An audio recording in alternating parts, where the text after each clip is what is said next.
courage, strength, resilience, and tenacity of the average Indians are very inspiring and motivating for me.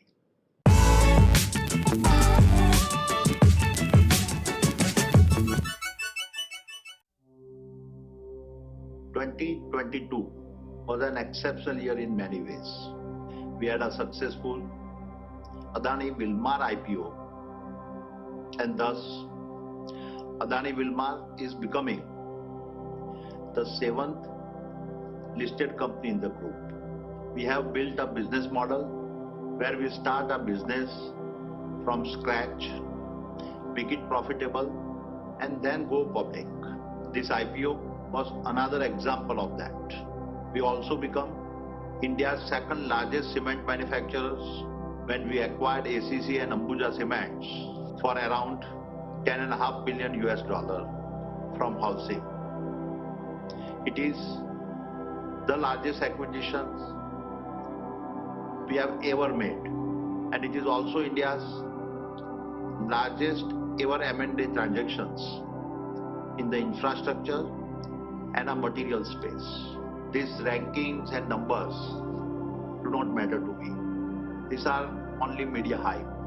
I'm a first generation entrepreneur who had to build everything from scratch. I get my thrills from handling challenges, and the bigger they are, the happier I am. For me, the opportunity and ability to make a difference in the lives of people and contribute to the growth and building of the nation is far more satisfying and important than being on some wealth ranking or a valuation list. I am thankful to God that He has given me a great opportunity to serve the nation through infrastructure building. Now you talked of happiness. Can you add a little bit? Can you define what really makes you happy? Personally speaking, this was the biggest year of my life.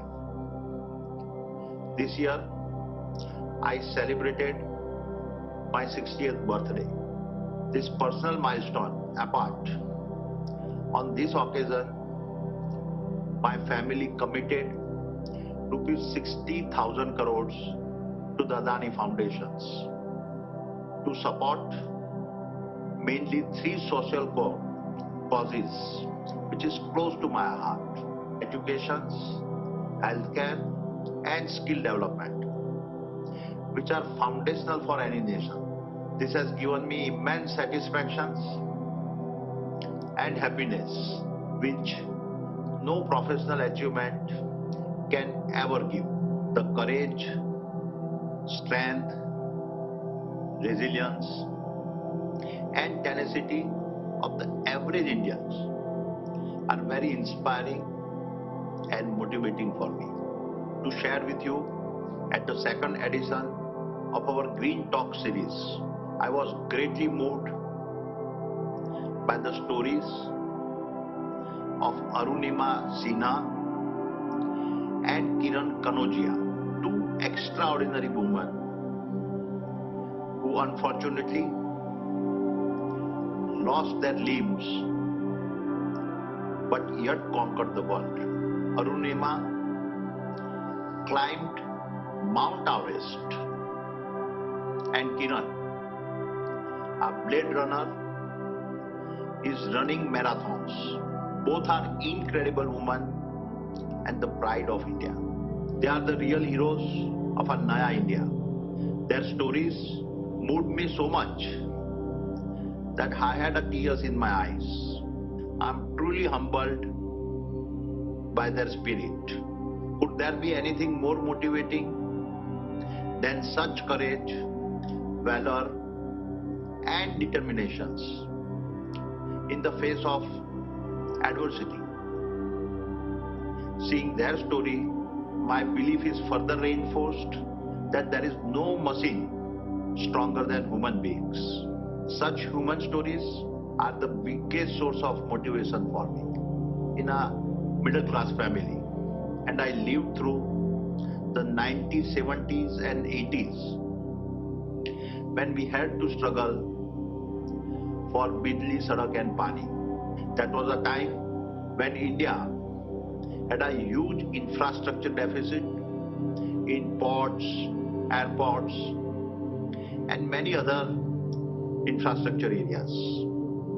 In contrast, China, which also became independent around the same time as India and had lower per capita income than India in 1990, began leapfrogging ahead of India in development.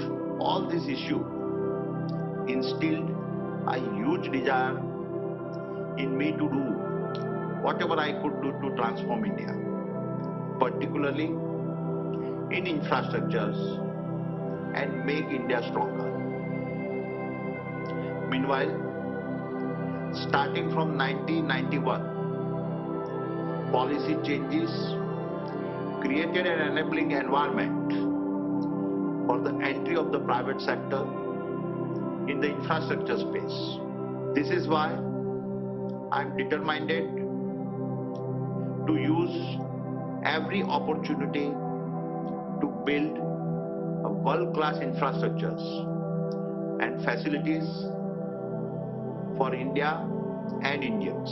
See, all our businesses are run by professionals and competent CEOs. I do not interfere in the day-to-day functioning. My role is limited to formulating a strategy, capital allocations, and their performance review. It is for this reason that I have time to manage such a large and diverse organizations, but also incubate several new businesses and also look for new opportunities for acquisitions. See, Raj, I must confess that I am greatly surprised by the conversations around our debt. We are financially very strong and secure. Such noises are coming mainly from two categories. The first category is of the people who are not doing deep diving to understand the detailed nuances of debt and finances of company. I'm sure if they make an effort to understand the financial statements, all the misgivings about debt will disappear. However, there is second category of people with a vested interest, deliberately creating confusion and misunderstanding to tarnish the reputation of the group.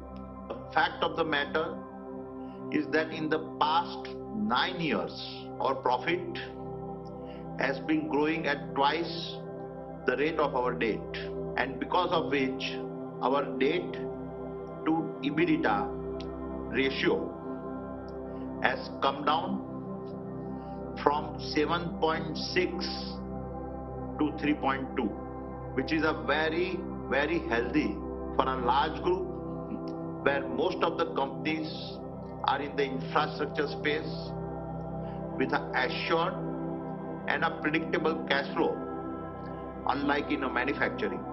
It is for this reason that not only national but international rating agencies have rated us equivalent to India's sovereign rating.